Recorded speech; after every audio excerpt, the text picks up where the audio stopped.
El Instituto Mexicano de la Radio presenta Plantas Medicinales de México. Cultura, ciencia y sociedad, con Ricardo Reyes Chilpa. Nuestro tema de hoy, hongos tóxicos. Los hongos son organismos con una gran diversidad de especies y formas. Los hongos tienen una gran variedad de usos, comestibles, lúdicos, mágico-religiosos o sagrados, medicinales, fermentadores de bebidas y alimentos, como plaguicidas y colorantes. Dentro de esta gran variedad de organismos, algunos poseen sustancias tóxicas que pueden provocar intoxicaciones. Conocerlos es de suma importancia para prever envenenamientos e incluso la muerte. En México prevalece una antigua tradición sobre la recolección y consumo de hongos silvestres. Los pobladores de diferentes comunidades poseen un amplio conocimiento sobre su morfología, biología, fenología, lugares donde crecen y nomenclatura tradicional. Recolectar este recurso les ha permitido aprender a reconocer los hongos comestibles de los que no lo son. Para ello emplean una gran cantidad de criterios. La mayoría de las veces se basan en la experiencia de su uso repetido y en la observación de las características físicas y organolépticas. No obstante lo anterior, las especies tóxicas y comestibles pueden presentar características macroscópicas idénticas y por lo tanto ocasionar confusiones durante su recolección, provocando intoxicaciones y envenenamientos. Para conversar sobre este tema, contamos con la presencia de nuestra invitada, Amaranta Ramírez Terrazo. Bienvenida, Amaranta. Gracias por la invitación. Amaranta es bióloga, egresada de la Facultad de Ciencias de la UNAM, obtuvo su grado en el 2009, estudió los créditos de la maestría en Ciencias Biológicas y actualmente está concluyendo su tesis. Es profesora de la asignatura de la materia de Biología de Hongos de la Facultad de Ciencias de la UNAM desde 2011. Tiene experiencia en trabajo en comunidades indígenas y rurales como promotora de proyectos productivos.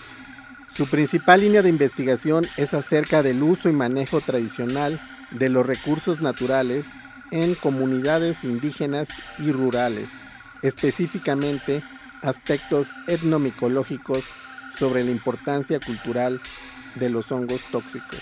El tema de hoy es hongos tóxicos de México. Bueno, me faltó mencionar, Amaranta, que tú eres presidenta de una organización.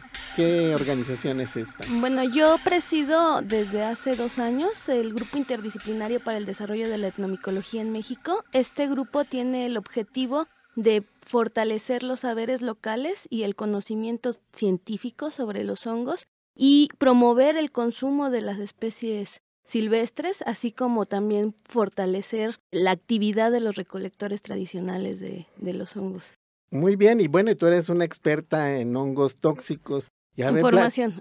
Bueno, no, conoces bastante los hongos tóxicos. Y bueno, platícanos primero, ¿qué es un hongo? Nosotros cuando hablamos de hongos siempre nos referimos al sombrerito y la patita, pero en realidad ese no es el hongo, eso es la estructura reproductiva del hongo. El hongo es una masa algodonosa blanca que está por debajo del suelo, que está conectada, muchas de las especies están conectadas con los árboles y durante la temporada de lluvias, cuando esta masa algodonosa tiene las condiciones nutrimentales de agua, de temperatura y de otras sustancias, produce el cuerpo fructífero. El cuerpo fructífero es la zona en donde va a tener las esporas y por la cual se va a reproducir sexualmente. Entonces, por eso es que solo vemos durante la temporada de lluvias los hongos, pero en realidad estos están presentes durante todo el año en los bosques. Están escondidos en la tierra, en la madera. En la madera, en el techo de su baño, en todos lados. En muchos lados andan los hongos. Y bueno, ¿y en los ecosistemas forestales qué funciones cumplen? Pues los hongos son los principales degradadores de materia orgánica. Si no hubiera hongos, los bosques estarían llenos de residuos orgánicos, estaríamos llenos de basura. Y entonces es muy importante porque es una de sus principales funciones, la degradación de la materia orgánica. Pero también cumplen una función muy importante que se llama la micorrización con plantas. Esta es una conexión entre las raíces de las plantas y los hongos, y esto produce que los hongos le pasen sustancias a las plantas, les ayudan a procesar los alimentos para que los árboles crezcan grandes y frondosos. Entonces, cuando en un bosque encontramos muchos hongos, esto quiere decir que es un bosque sano. Si no hay hongos, es un bosque ya contaminado. Entonces colaboran con los árboles, ayudándoles a la nutrición de estos. Sí. Muy bien. Bueno, y nos mencionabas que en época de lluvias es cuando aparecen estos hongos, ¿no? En realidad los podemos, hay hongos El cuerpo fructífero. El cuerpo fructífero. Hay hongos que los podemos encontrar durante todo el año, como los hongos que se encargan de degradar los troncos muertos. Nosotros les llamamos hongos aprobios. Estos los podemos ver durante todo el año porque además son leñosos, corriosos, son duros, entonces no se pudren fácilmente. Los hongos carnosos, que son fácil de pudrir, como el champiñón, la seta, solo los encontramos durante las temporadas de lluvia porque es cuando el verdadero hongo, el micelio, esa masa algodonosa de la que hablamos, produce el cuerpo fructífero y es cuando está listo para reproducirse. Muy bien, y bueno, estamos hablando de los hongos tóxicos y los hongos comestibles. En los bosques, ¿cómo los distinguen los campesinos, los grupos indígenas? ¿Cómo saben cuándo es un hongo tóxico y uno comestible? En realidad todas las investigaciones o la mayoría de las investigaciones se han hecho con el conocimiento sobre hongos comestibles. Pocas recopilan datos sobre el conocimiento de hongos tóxicos, pero estos datos son muy generales.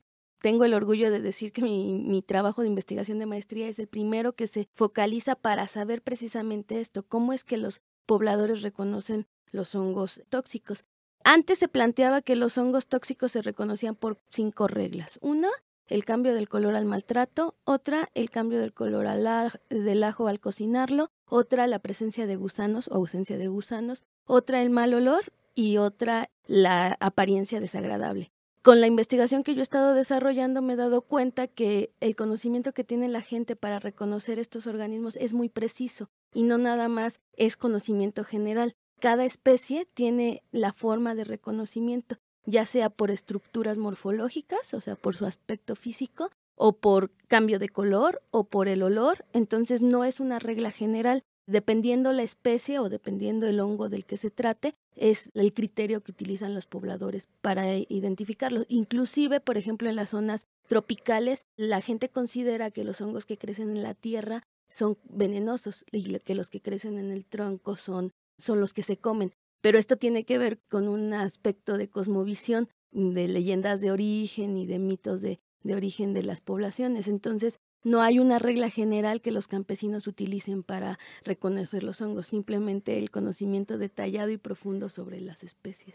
Bueno, pero nos comentabas que tú hiciste tu tesis. ¿En qué parte la hiciste? ¿En dónde la hiciste? Yo estoy trabajando en 2 comunidades de las faldas del volcán La Malinche. Una de ellas es una comunidad nahua, San Isidro Buen Suceso, y la otra es una comunidad mestiza, Francisco Javier Mina. Se escogieron estas 2 comunidades porque en ambas hay un aprovechamiento importante sobre los hongos. En la comunidad indígena la venta es más directa, en las comunidades aledañas y entre los vecinos, pero en la comunidad mestiza, que es Francisco Javier Mina, la venta es a gran escala, en donde se acaparan todos los hongos de todos los hongueros y se traen a vender a la merced. Entonces existen 2 acaparadoras que hacen esta actividad todos los días durante la temporada de lluvias. Entonces los pobladores se dedican única y exclusivamente a eso.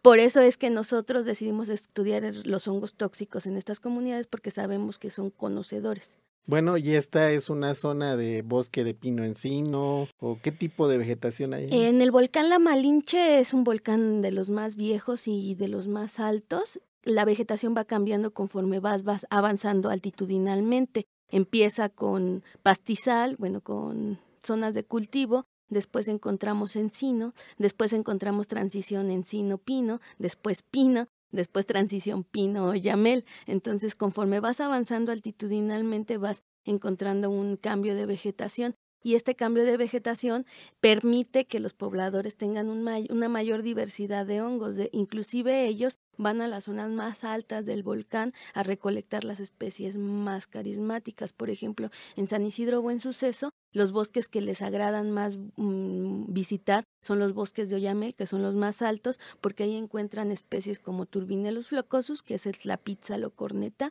que es una especie de gran importancia cultural para la comunidad. En cambio, en Javier Mina les interesan más las especies como Amanita cesárea, que es la yema o el ahuevado, amarillo también le dicen, porque esos crecen en zonas más de pino, ¿no? Entonces, dependiendo las especies que recolecten o de mayor importancia cultural es la zona que visitan en el gradiente altitudinal de la Malinche.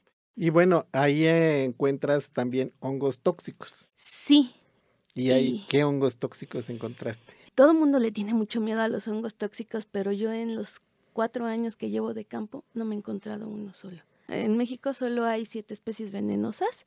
De esas 7 especies, las que han provocado las intoxicaciones en México son las amanitas blancas, que son 3 o 4, y estas amanitas crecen en bosques de encino. Entonces, en realidad es muy poco probable que la gente recolecte estos hongos. Se plantea que la causa por la cual la gente se está intoxicando es porque se ha perdido el conocimiento sobre estas características específicas del hongo.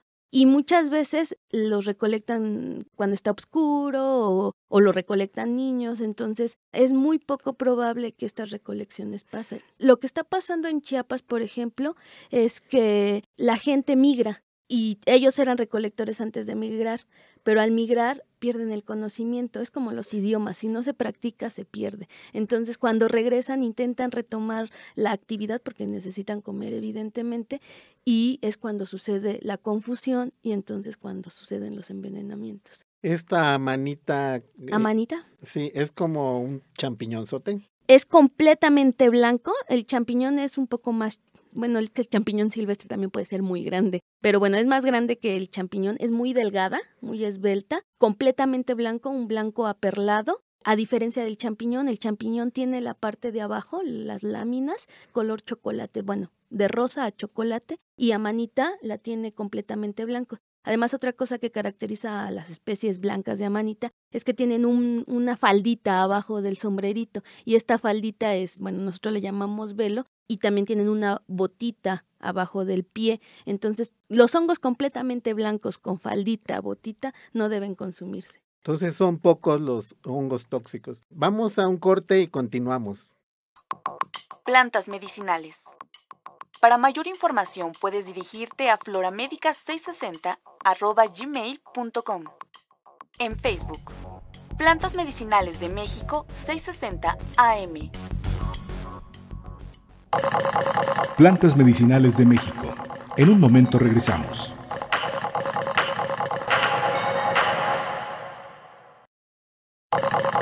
Ya estamos de regreso en Plantas Medicinales de México con Ricardo Reyes Chilpa.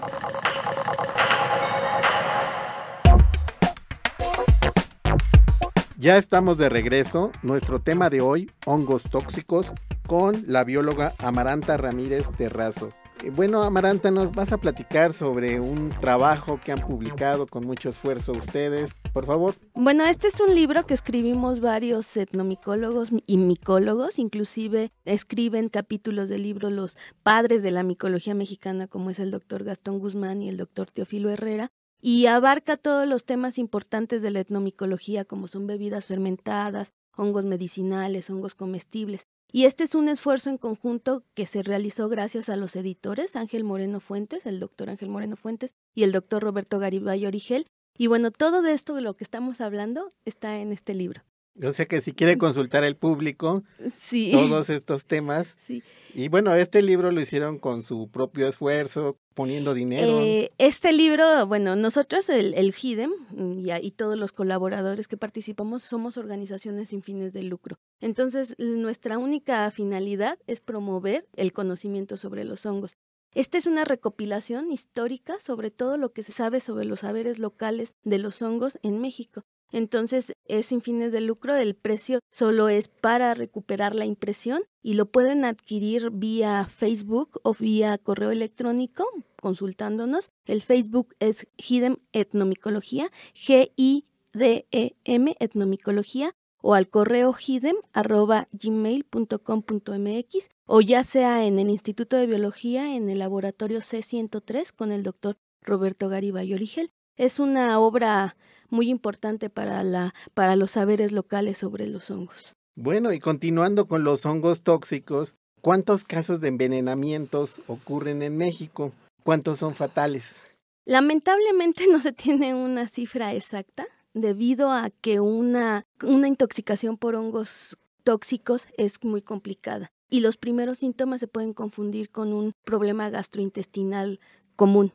Entonces la gente generalmente toma remedios en la casa y hasta que ya pasa mucho tiempo es cuando acude al doctor, o muchas veces se quedan en la comunidad y no llegan al sector salud, se mueren en la comunidad, entonces no se sabe por qué murieron. Además de esto, en el sector salud los médicos no tienen información sobre los casos de intoxicación, entonces muchas veces lo confunden con otra enfermedad.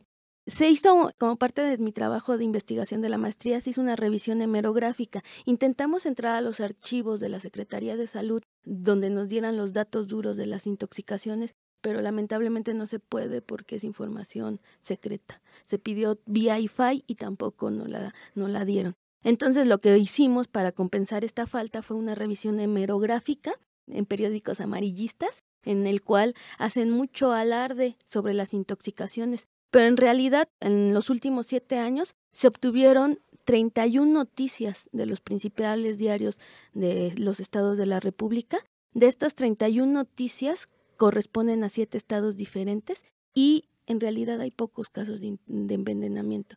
Hay que diferenciar que una intoxicación es cuando se producen malestares físicos en el organismo, pero no llega a la muerte. Pero hay envenenamientos y estos envenenamientos sí producen la muerte. Los envenenamientos se producen por daño hepático o renal. Se plantea que aproximadamente el 5% de las personas que consumen los hongos, las amanitas blancas de las que te comentaba, solo el 5% llega a la muerte, porque también tiene que ver mucho con la resistencia del organismo. Hay personas que han consumido estos hongos y son muy resistentes y no han fallecido, se han salvado. Pero el primer, paso para envenenarse, pues es comerlo, ¿no? Si no te lo comes, claro. o sea, si lo cortas, no te va a pasar nada, ¿no? Sí, O sea que claro. eso es lo primero que habría que decirle a los niños, que no lo coman, o que solo consumiera una persona que va de visita al bosque lo que le ofrece una persona que conoce, ¿no? Que no piense que él sabe y a lo mejor lo confunde con champiñonzote y lo guisa en su casa.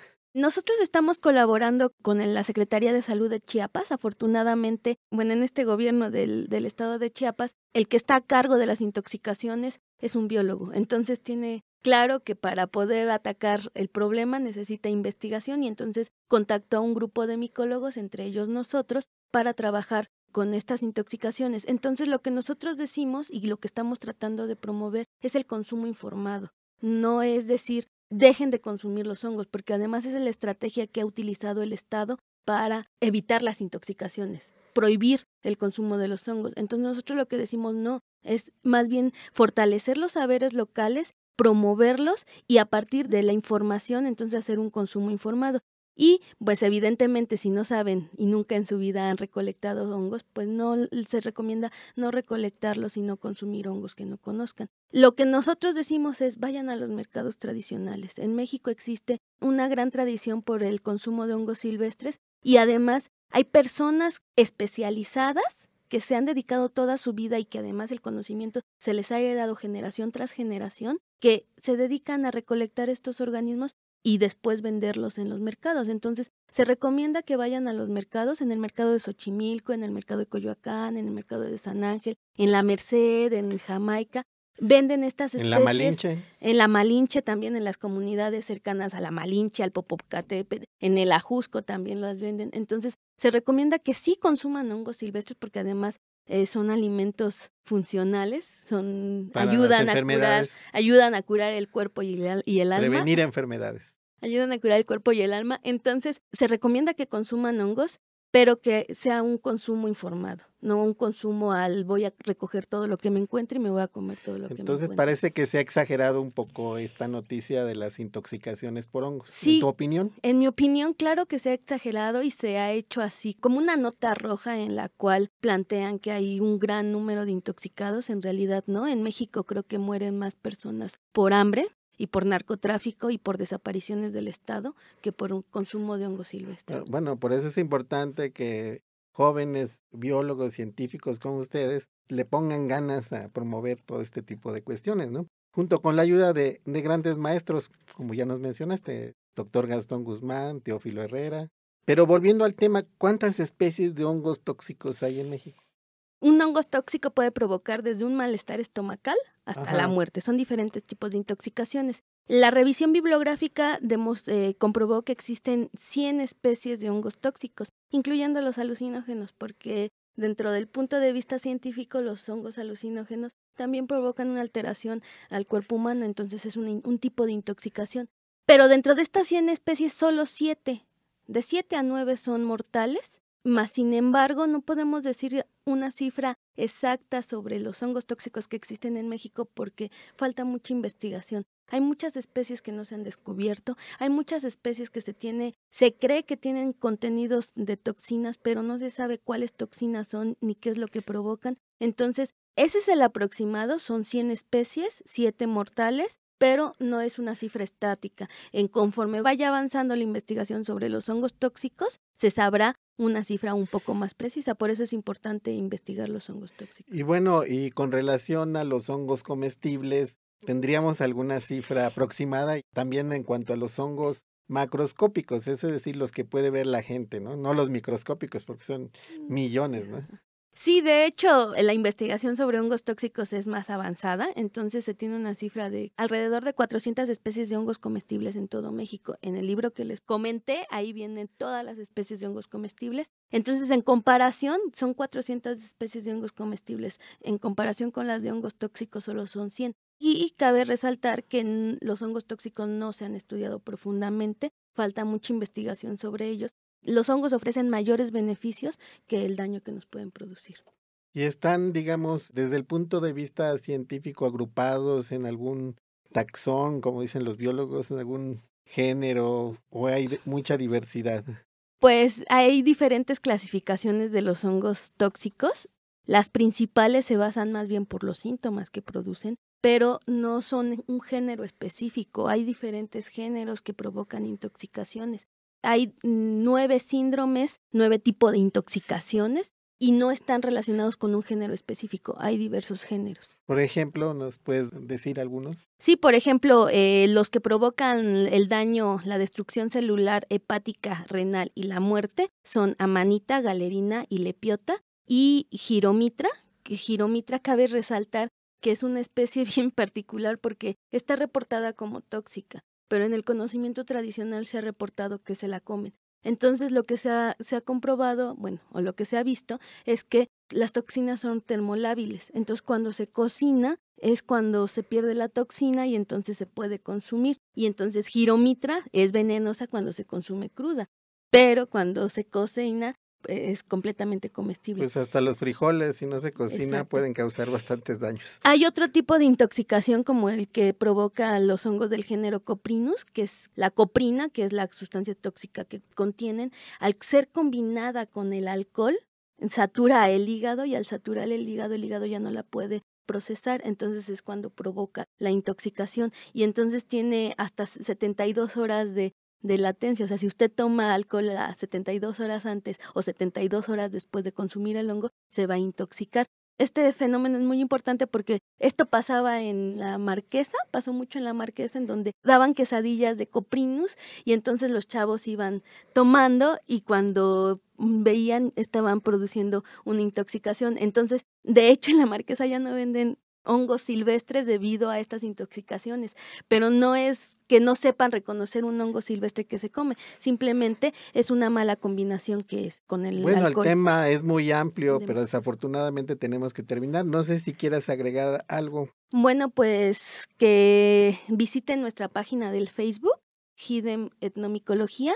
Ahí estamos publicando frecuentemente información sobre los hongos, también sobre eventos que hacemos. Nosotros creemos que informar a la población es de suma importancia para seguir conservando la cultura sobre el consumo de hongos, pero también sobre la identidad de los pueblos indígenas y originarios de nuestro país. ¿Y también hacen excursiones guiadas? Sí, como parte de los proyectos del HIDEM, es el micoturismo. Lamentablemente solo se está desarrollando en Guadalajara, en Tequila, pero nos pueden contactar y nosotros los contactamos con las personas que están en Guadalajara. Y también si hay mucha demanda, pues nosotros ya nos veremos obligados a hacer una excursión micoturística por el Ajusco o por la Malinche. Solo queda agradecerte, Amaranta Ramírez, tu participación con el tema Los hongos tóxicos de México. Y nos vemos a la próxima. Plantas medicinales.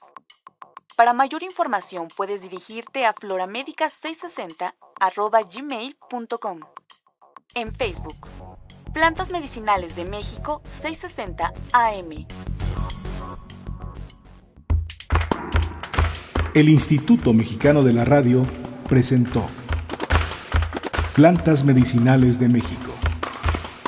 Cultura, ciencia y sociedad.